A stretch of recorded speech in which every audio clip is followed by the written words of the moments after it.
Okay, so we've just done the fin, now onto the foil, which is something that I am not, I've been on one of these types of setup once, I think. But yeah. How much did you break? I think I was on a 460 front wing in Lake Garda.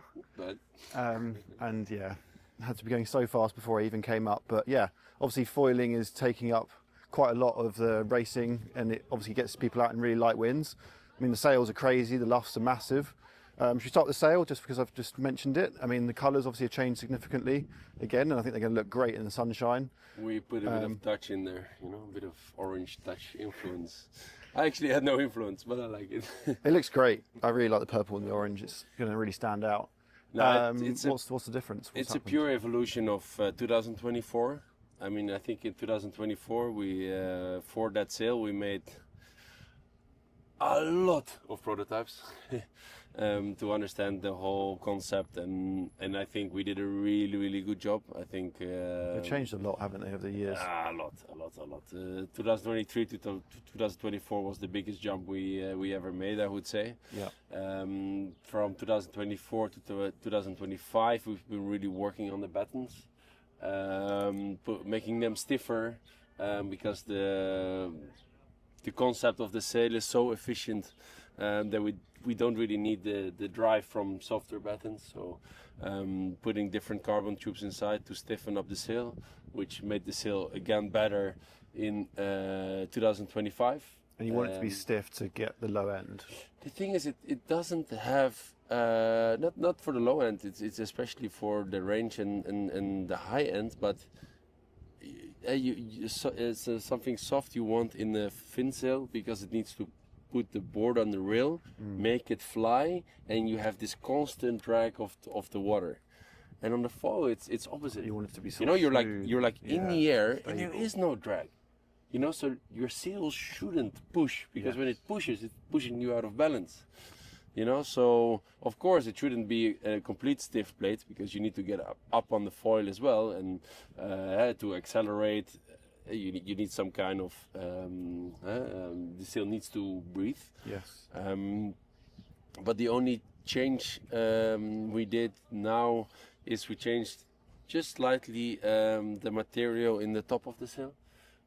On the mast sleeve, also that part, again making it a little bit stiffer, giving the sail more direct feedback, a little bit better, easier in the high end, because the low end of the sail this year is absolutely insane, especially on the big sizes. I mean, they're so efficient. They're so. What's the big size? 9.5? 8.7. So the sizes stayed exactly the same. 8.7, 7.5, 6.4, 5.4, 4.6. 4.6, yeah. 4.6 is the small one. Yeah. But I think also Jenna, who was maybe not always the biggest foil fan, with the new foil gear is having a lot more fun, right? Yeah, for sure. Yeah, and after not foiling so much, I jumped straight back on the foil kit at the Prince of Speed, and it was just they were really cool. And what is just easier to use now? Because I think Simon said the same thing. You said the new board was making quite a big difference. Was that last year? Was it last year? Yeah, last year when I jumped on the new board, having had a bit of a tough summer with foiling mentally.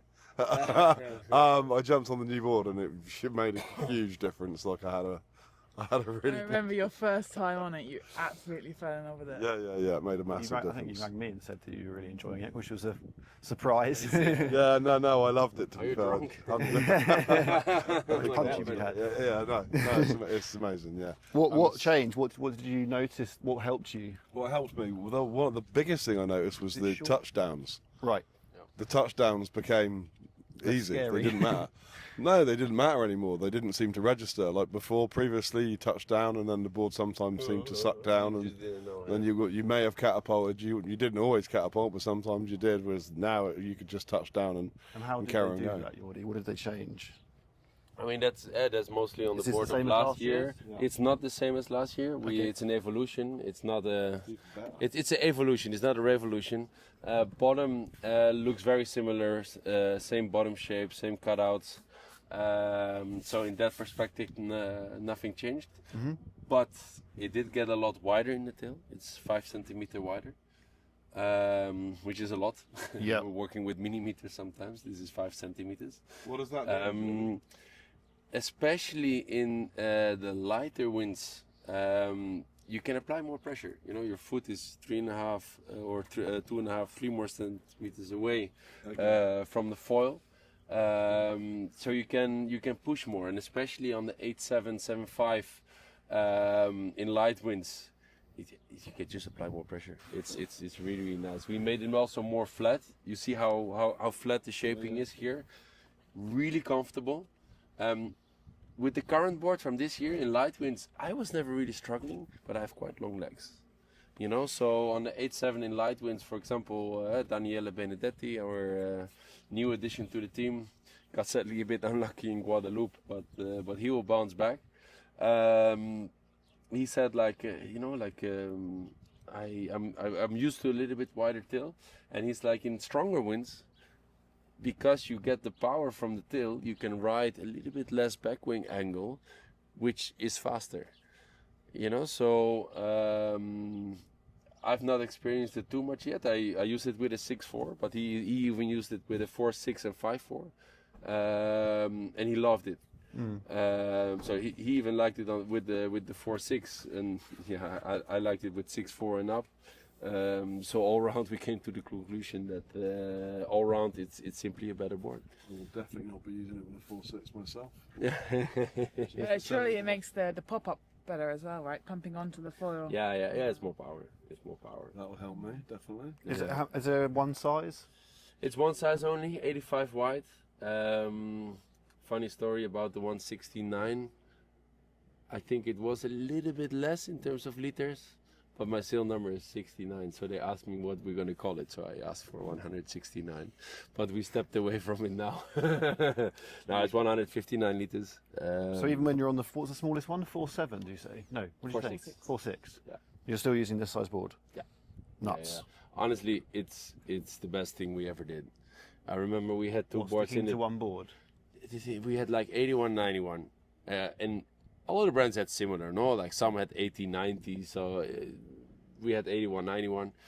But you're only allowed one foil, so then you had to change the foil every exactly, time. and then the wind was going to drop, and then the shim was not stuck, and your angle was changing, and it was wrong, and then the 7.5. Can you register for Peterborough? One. Oh. You know, so it's like, boom, one, that's it. And honestly, I think also for the people at home, storage. You know, it's like, no, but there is no choice stress. It's simpler, isn't it? You know, it's just simpler. Exactly, you know, and if you have to do up and downwind racing, which actually no one is doing anymore, a 90 something is better, but again, those people do IQ foil class, so good luck, that's the only board you can use anyway. It's light, isn't it? How big it is? It is definitely light. It's not lighter than last year. You know, it's the same D-Lab construction. And these are carbon reinforcements I can see under there. Is that carbon strength? Yeah, we go more for the. We really like the unfinished look. You know, so a little less paint. It looks a little bit more aggressive. They look like I like that they look like prototypes. They Exactly. look like technical and And because they're so unfinished, it's also that every board will look slightly different. Yeah.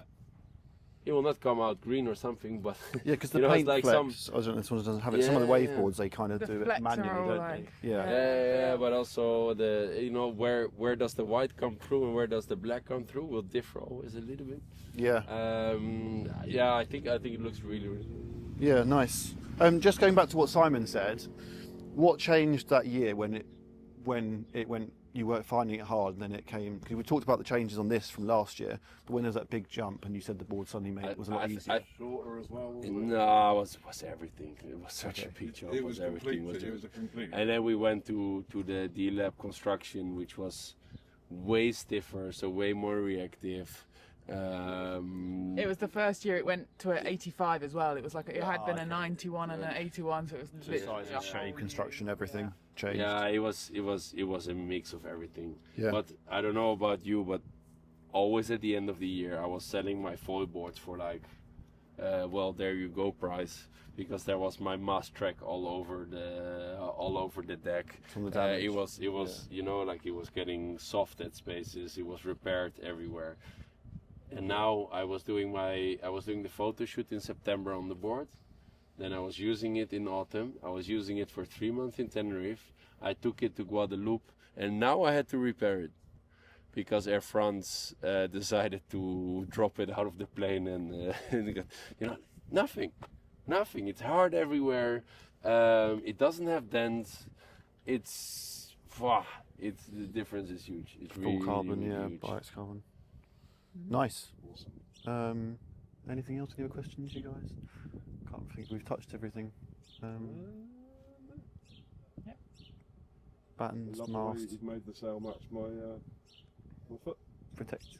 Yes, Perfect. The line from here. Skies. Yeah. Cool. Thanks, guys. SLS versus D-Lab. Yeah,